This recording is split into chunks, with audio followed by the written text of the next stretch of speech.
Assalamualaikum, salam sejahtera. Anda sedang menonton Agenda Awani. Malam ini sudah tentu kita melihat kepada peristiwa ataupun pasca susulan keputusan gejatan senjata yang dicapai oleh pejuang mujahidin Hamas dan juga tentera rejim Zionis Israel setelah pertempuran berlaku selepas 11 hari. Dan malam ini sudah tentu kita melihat kepada apa makna di sebalik gejatan senjata yang dicapai itu, apa makna dan juga nasib selepas ini buat rakyat Palestin di bumi Gaza. Dan juga kita melihat bagaimana proses membina semula bumi Gaza yang telah pun dihancurkan atas keganasan rejim Zionis Israel. Jadi pada malam ini kita bersama dengan Dr. Sani Arabi Al-Kahiri. Dr. Sani adalah Ketua Aktivis Kemanusiaan Antarabangsa MAPIM Malaysia. Assalamualaikum Dr. Sani. Waalaikumsalam warahmatullahi wabarakatuh. Apa khabar, Fauzi? Alhamdulillah baik. Sudah tentu kita dengar perkabaran daripada rakan-rakan kita di bumi Gaza, di rakyat Palestin khususnya melihat kepada gejatan senjata yang tercapai oleh kedua-dua pihak ini. Mungkin sebagai permulaan diskusi dan juga perbincangan kita pada malam ini, bagaimana Dr. Sani melihat gejatan senjata ini membawa ataupun memberi makna ataupun kemenangan khususnya buat rakyat Palestin dan juga umat Islam secara keseluruhannya, Doktor? Bismillahirrahmanirrahim. Fauzi, yang pertamanya kita ucapkan syukur sangat-sangat kerana kita dapat menyaksikan sekali lagi genjatan senjata ini sebagai satu kemenangan moral, bukan sahaja kepada pihak yang berada di sebelah Palestin, tetapi yang lebih utama kita termasuk dalam perjuangan ini kerana sepanjang 11 hari lamanya perang antara kedua-dua pihak ini, kita telah pun melaburkan kita punya semangat iaitu dengan mengecam sehinggakan seluruh paparan di Facebook, di TikTok dan juga di Instagram keluar berwarna merah shame on Israel, Israel koyak, dan benda ini trending yang menyebabkan seluruh dunia perasan bahawa netizen yang pertama, masyarakat pertama dunia yang mengecam secara besar-besaran adalah Malaysia. Jadi genjatan senjata ini biarpun kita sudah beberapa kali dengar, tetapi ini sebenarnya maksud sebenarnya. Dia adalah satu kemenangan sementara yang mana perbincangan persefahaman ini dibuat oleh kedua pihak dengan sebelah pihak menyatakan bahawa dia tidak akan menyerang. Jadi adakah pernah Israel buat genjatan senjata dan dia langgar genjatan senjata? Pernah, iaitu pada 2018 saat genjatan senjata diumumkan, tetapi tentera Israel menembak nelayan-nelayan yang keluar menangkap ikan di Gaza. Jadi daripada tempoh pagi tadi sehingga sekarang melepasi jam 10 jam waktunya, saya melihat insya-Allah genjatan senjata kali ini menandakan bahawa redanya apa yang berlaku di Gaza. Dan yang paling utama, kita tak mampu untuk melihat lagi anak-anak kecil dan wanita serta penduduk awam terbunuh, terkorban akibat daripada serangan yang dibuat oleh rejim Israel laknatullah ini. Dr. Sani, tadi Dr. Sani mengatakan kalau diikutkan iktibar daripada teladani yang lepas, sudah tentu kita melihat kepada bagaimana tindakan rejim Zionis ataupun tentera Israel sendiri yang mencabuli gejatan senjata yang pernah dicapai sebelum ini. Dan kalau diikutkan di MAPIM sendiri memberi sedikit penjelasan bagaimana perlu kita memahami perkataan ataupun klausa gejatan senjata itu ataupun damai sementara yang mana melihat kepada pemberhentian sementara perang di mana setiap pihak perlu bersetuju antara lain untuk menggantung tindakan agresif. Dan juga kita melihat juga bagaimana jika ada salah satu pihak yang memulakan tindakan agresif, sama ada serangan ataupun pengeboman, secara automatik gejatan senjata ini terbatal. Dalam waktu ini dan melihat kepada jangkaan beberapa hari mendatang dan minggu-minggu ke hadapan, bagaimana Dr. Sani melihat jaminan keamanan yang boleh diharapkan khususnya di bumi Gaza, Dr. Sani? Setakat yang kita lihat pattern dan juga corak yang dilakukan oleh rejim Israel, mereka ini sedikit sebanyak tunduk dengan gesaan daripada penduduk dunia. Jadi saya kira kalaulah kita inginkan Gaza, Palestin dan juga Baitul Maqdis ini terus dapat sedikit menarik nafas lega, saya kira inilah masanya untuk kita main peranan, bukan sahaja di pihak netizen lagi, tetapi pihak kerajaan khususnya perlu menghantar lebih suara yang jelas kepada OIC, kepada PBB, Liga Arab perlu mainkan peranan supaya durasi ini dapat dipanjangkan dan kita tak nak benda ini berulang lagi. dan kalau boleh sesuatu mestilah kita dapat lakukan seterusnya, iaitu perjanjian. Selepas berlakunya genjatan senjata, kita mesti menghala kepada satu perjanjian untuk dapat mereka capai satu tempoh keamanan itu. Doktor, ini bukan sahaja perang berkaitan dengan senjata, tetapi ini melihat kepada perang psikologi. Di MAPIM dan saya pasti Dr. Sani juga rakan-rakan sangat mahir melihat kepada perang psikologi yang dilakukan dan juga dilaksanakan beberapa minggu, bermula pada beberapa minggu dan juga beberapa bulan lepas. Mungkin pada waktu ini, walaupun telah pun dimuktamadkan gencatan senjata antara kedua-dua pihak, tetapi perjuangan untuk memberi kefahaman dan juga kesedaran tentang keganasan, kezaliman yang dilakukan oleh rejim Zionis Israel perlu diteruskan. Semboyan untuk memahamkan masyarakat umat Islam dan juga masyarakat dunia tentang penjajahan yang dibuat oleh rejim Zionis perlu diteruskan. Mungkin daripada Dr. Sani dan juga rakan mungkin boleh beri sedikit gambaran kalau gelombang merah pernah dilakukan beberapa minggu lalu, telah memberi satu fenomena yang cukup meluas di antarabangsa. Mungkinkah selepas ini diteruskan dengan gelombang-gelombang kesedaran dilakukan khususnya di alam maya?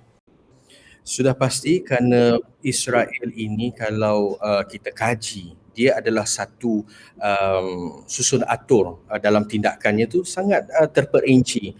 Kalau kita lihat sekarang ini mereka sedang berkempen untuk normalisasikan semua perkara yang mereka lakukan. Kalau dahulunya tempat-tempat bersejarah yang digazetkan sebagai tempat bersejarah daripada zaman Ottoman, daripada zaman Nabi-Nabi dan sebagainya, mereka tukar, mengyahudikan tempat itu. Ini yang disebutkan normalisasi dalam hal sejarah, normalisasi dalam kerangka politik, dan sudah pasti di pihak penduduk dunia pula kita terkebelakang. Kita hanya melihat Palestin, Gaza hanya apabila berlakunya perang. Tetapi pihak Israel mereka tidak pernah putus asa. Jadi apa yang kita dapat lakukan untuk gelombang seterusnya, ini adalah cabaran terbesar. Genjatan senjata telah diputuskan, tetapi hari ini apa yang Malaysia patut buat? Kita sudah pun menang. Saya nak ucapkan tahniah kepada seluruh netizen Malaysia, biarpun kita kadang-kadang dimomokkan dengan pelbagai isu yang sangat-sangat kecil, tetapi hari ini dalam bulan Syawal, bulan kemenangan yang disebutkan oleh Islam ini, kita dah pun menang, iaitu kita berjaya menghantar mesej daripada netizen yang marhain ini hingga menyebabkan pihak Israel menyebut-nyebut bahawa Malaysia ini adalah pendokong kepada Palestin. Jadi apa yang kita boleh lanjutkan lagi iaitu kita lakukan gelombang informatif, iaitu mengkaji, mengubah. Kalau ada orang yang pandai dari sudut web, kita cuba cari jalan macam mana nak lahirkan, nak wujudkan ribuan web yang bercerita berkenaan sejarah sebenar Palestin. Sebagai contoh, Israel mereka berikan kadar seolah macam brainwash kepada penduduk mereka untuk kononnya tanah Israel itu adalah tanah yang mereka warisi. Tetapi hakikat sebenarnya sejarah telah tertulis di mana keadaan mereka sebagai pelarian datang dan diberikan rumah dan sebagainya, tetapi hari ini segalanya berubah. Kita tak mahu kita mewarisi semangat saja kepada anak generasi Melayu, tetapi yang kita patut wariskan adalah sebenarnya sejarah yang tepat. Jadi saya kira ini bukanlah satu yang sukar. Kita tak mampu berperang melalui senjata, kita tak mampu berperang melalui duit. Kalau nak dibandingkan dengan Liga Arab, dengan negara Arab, kalau disebutkan mereka boleh umumkan ratusan juta dolar, tetapi di Malaysia MAPIM baru sempat untuk kutip dana sebanyak 4 juta, manakala koalisi My Aqsa Defender sebanyak 17 juta. Tetapi kalau digabungkan kedua-duanya dan ditukarkan dalam bentuk dolar, kita masih lagi kecil. Tapi kita ada satu lagi, iaitu pelaburan hati yang nurani untuk kita memperjuangkan kisah Palestin ini secara besar-besaran. Pihak medianya, pihak ahli perniagaannya, pihak artisnya, pihak semua sekali. Ya, saya didatangi oleh seorang pakar bahagian solar dan beliau terpanggil untuk bagaimanakah membawa teknologi solar ini ke bawah ke bumi Palestin. Bagi saya ini semua diperlukan. Kita perlukan hati yang nurani untuk sama-sama bantu ke membina semula Palestin ini, insya-Allah.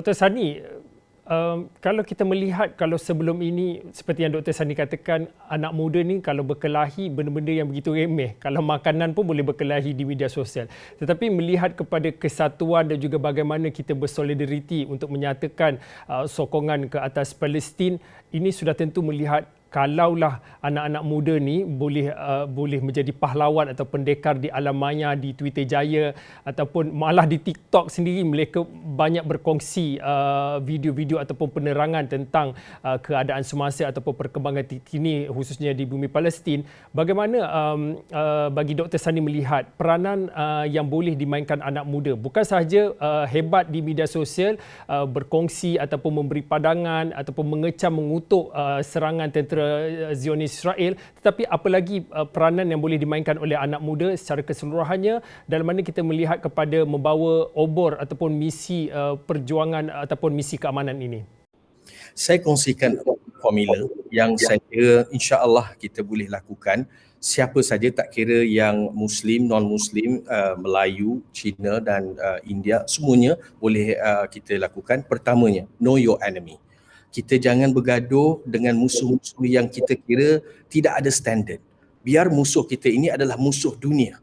Jadi bagi saya, kita endorse bahawa Israel itu adalah musuh kepada yang mengganggu gugat keamanan dunia. Itu yang pertama, know your enemy. Jadi agak malang sekali kalau kita nak bergaduh hal-hal kecil yang boleh kita toleransi. Contohnya hal-hal politik, hal-hal kuah laksa, Masya Allah, bagi saya know your enemy first. Yang keduanya, bagi pandangan saya adalah be yourself. Kita adalah kita. Kita tak boleh nak jadi pejuang Al-Qassam. Kita tak mampu nak jadi pemuda Palestin. Tetapi kita adalah kita. Kalau seorang itu dia adalah sukarelawan ataupun dia adalah peniaga, dia mungkin boleh jadikan aset perniagaan itu sebagai platform untuk memberi manfaat kepada ummah, kepada Palestin dan sebagainya. Sekiranya guru memberikan semangat yang lebih lagi kepada pelajar dengan mengaitkan kisah-kisah yang langsung, iaitu contohnya bila kita lihat ada orang bertanya apa yang orang-orang Arab buat. Dan kenapa pula orang-orang Mat Saleh pula yang angkat spanduk Free Palestine? Kenapa tidak orang Arab? Dan kita sebagai orang yang menjadi saksi kepada sejarah ini, kita akan bagi tahu bahawa isu Palestin bukan isu orang Arab, bukan isu orang Islam, tetapi isu keamanan dunia. Inilah yang saya rasa kita patut kaitkan. Dan perkara ketiga yang saya rasa perlu diberi perhatian dengan keadaan sekarang ini, dengan perang yang berlaku ini, dia menjadikan kita lebih patriotik. Kenapa? Di Gaza sana, di Palestin sana, pemuda-pemuda mengangkat bendera Palestin sehingga ditembak. Pemuda-pemuda di sana tak boleh tengok bendera mereka dipijak. Tetapi di Malaysia, apabila kita kaitkan bagaimana semudah-mudahnya kita buat bendera itu terbalik dan sebagainya, inilah sebenarnya menaikkan semangat patriotik kita bahawa negara kita jangan sampai dijajah baru kita nak sayang. Jangan sampai kita terjual negara kita barulah kita nak bersama-sama dengan bangsa-bangsa lain untuk mempertahankan negara. Jadi ini perkara yang ketiga yang kita perlu ingati. Dan yang terakhir sekali, kita kena ingat satu perkara.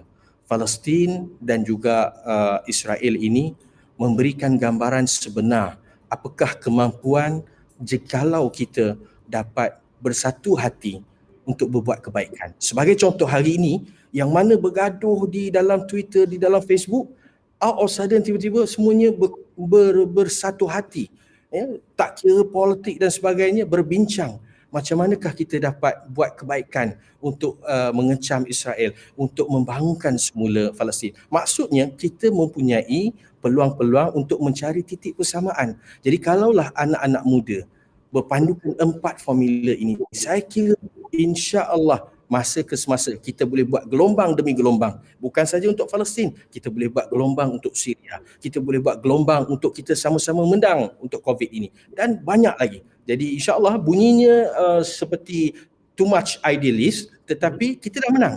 Ini soalnya, kita dah menang, iaitu trending yang pertama menyebabkan orang-orang di Palestina berkata terima kasih Malaysia. Kerana yang fit di wall dunia sekarang ini adalah Malaysia antara yang ke hadapan. Fauzi.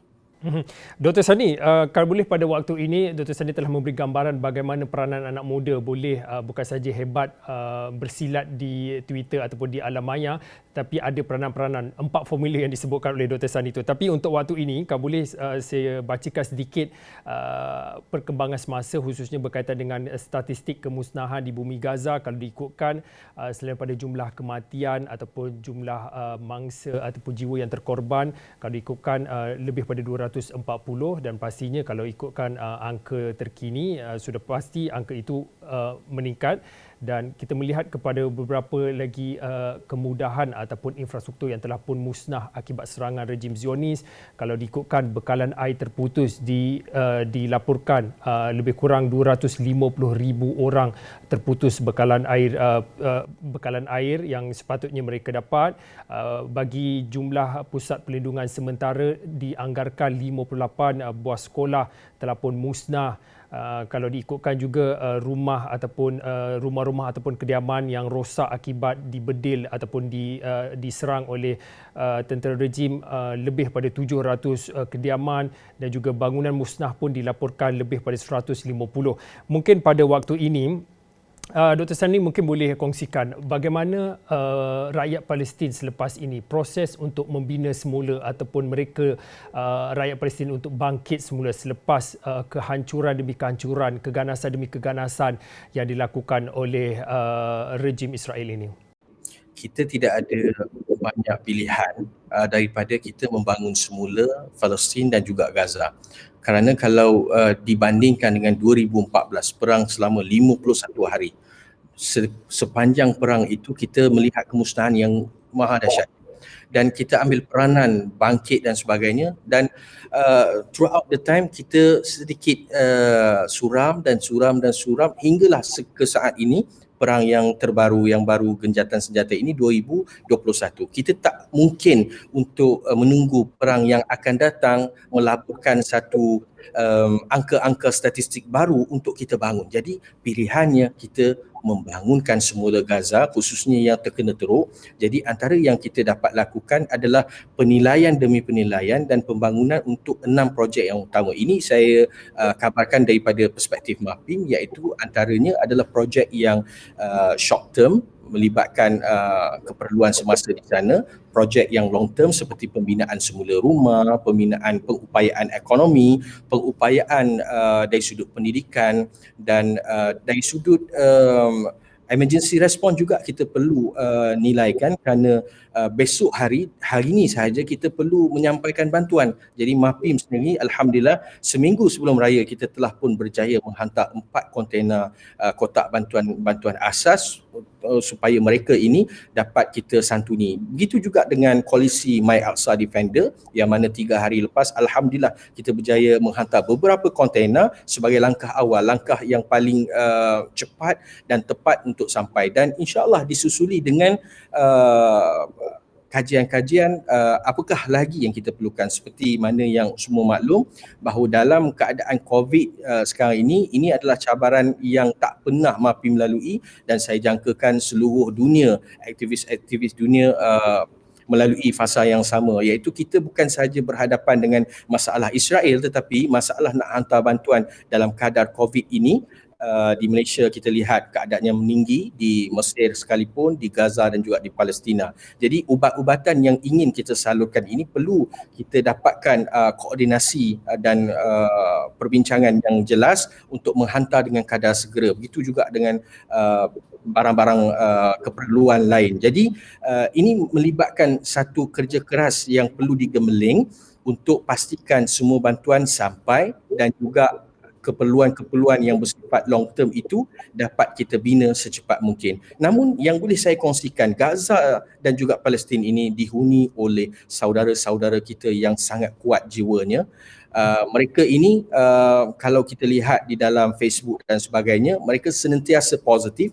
Namun positif itu bersyarat, iaitu kita mestilah membantu mereka. kerana mereka sudah pun memperjuangkan nyawa mereka dan kita mesti susuli dengan memberikan sokongan di peringkat sekolah, di peringkat universiti, di peringkat ekonomi dan sebagainya. Sebagai contoh, ada anak-anak Gaza, Palestin yang trauma melihat keluarga mereka dibom dan mereka duduk senyap saja. Jadi antara cara untuk kita lakukan perkara ini iaitu membangun semula sekolah, menghantar kanak-kanak ini pergi ke pusat-pusat untuk mereka lupakan dan tarik perhatian mereka. Ini perkara yang mungkin terpinggir tetapi perkara ini berlaku.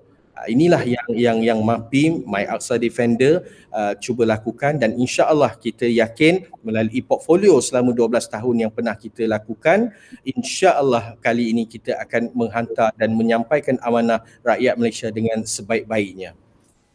Dr. Sani, kita melihat dalam konteks menghulurkan misi bantuan kemanusiaan khususnya ke bumi Palestin ini, sudah tentu kita melihat kepada cabaran era pandemik COVID-19. Dalam masa yang sama bagi rakyat Malaysia, kita tahu rakyat Malaysia ni sangat bermurah hati. Ada yang suka selain menyatakan sokongan di media sosial, mengutuk sekeras-kerasnya tindakan zalim rejim Zionis, dalam masa yang sama mereka juga ingin berkongsi dan juga ingin menghulurkan bantuan. Tapi dalam masa yang sama juga ada beberapa ataupun segelintir ataupun sekelompok kecil yang mengatakan mereka pun susah pada waktu ini kerana impak daripada pandemik COVID-19.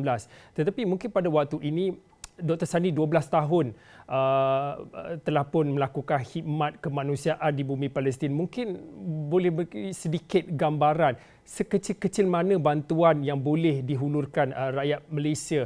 Kalau bukanlah dalam bentuk wang, apa jenis bantuan yang boleh rakyat Malaysia hulurkan untuk membantu rakan-rakan kita di bumi Palestin? Fauzi, soalan ini sangat menarik. Kita faham bahawa seluruh dunia sekarang ini berhadapan dengan satu fasa yang lain daripada lain. MAPIM sendiri kita menggerakkan secara serentak di Gaza, insya-Allah, di Syria dan juga di dalam Malaysia. Kita pecahkan kepada beberapa kumpulan yang mana aktivis di dalam Malaysia berjalan seperti biasa dengan Angkatan Pertahanan Awam untuk kita santuni mereka yang terkesan teruk akibat daripada COVID. Ambulans kita berjalan, mobile klinik kita berjalan dan juga kotak-kotak bantuan kita cuba santun seluas yang mungkin. Begitu juga di Syria, namun di Palestin ini, di Gaza ini mereka baru habis perang. Mereka juga terkesan dengan COVID ditambah pula dengan kemusnahan dan juga derita perang itu sendiri. Jadi sudah pasti kita memberi sedikit prioriti, sedikit tambahan keutamaan melibatkan apa yang telah mereka lalui dan MAPIM Malaysia kita merayu.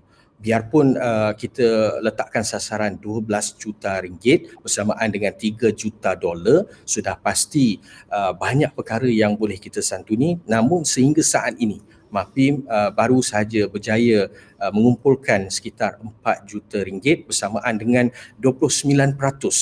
Dan kita sangat optimis insya-Allah dengan kerja buat yang begitu lama oleh MAPIM memudahkan untuk kefahaman kepada pihak netizen dan saya merayu kepada mereka yang menonton Asrawani dan yang mencintai keamanan serta Palestina ini, kita ada dua cara. Yang pertamanya bolehlah terus melalui www.tabunggaza.com ataupun boleh terus ke akaun kita iaitu Maybank Dana MAPIM 562834636620 ataupun kalau tak dapat nak follow ataupun tak dapat nak ikuti boleh pergi ke Facebook MAPIM, Facebook rasmi kita dan dijemput untuk melihat kerja-kerja kita di dalam negara, luar negara melalui channel YouTube MAPIM Malaysia.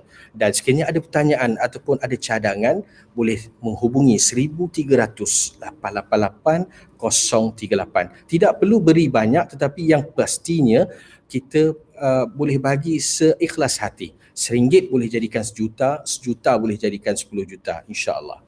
Baik, terima kasih kepada Dr. Sani Arabi Al-Akahiri, Ketua Aktivis Kemanusiaan Antarabangsa MAPIM Malaysia atas perkongsian yang mana kita melihat secara keseluruhan pasca pengumuman ataupun keputusan yang dibuat oleh kedua-dua pihak pejuang mujahidin Hamas dan juga rejim Zionis Israel mengenai gencatan senjata dan juga kita melihat pada malam ini diskusinya melihat bagaimana rakyat Palestin bangkit membina semula bumi Palestin setelah dihancurkan ataupun ataupun telah melalui keganasan oleh rejim Zionis. Dan di akhir tadi bagaimana Dr. Sani juga berkongsi cara-cara untuk rakyat Malaysia kalaulah kita tak dapat nak menghulurkan sejumlah wang yang banyak ataupun bantuan yang begitu besar, setidak-tidaknya adalah sedikit bantuan. Kalau tidak pun saya percaya Dr. Sani, setidaknya kita titipkan doa keamanan dan juga kesejahteraan buat rakyat ataupun keluarga ataupun rakan-rakan kita di bumi Palestin. Baik, saya kira itu saja untuk waktu ini. Saya Fauzi Zin, ini Agenda Awani. Assalamualaikum.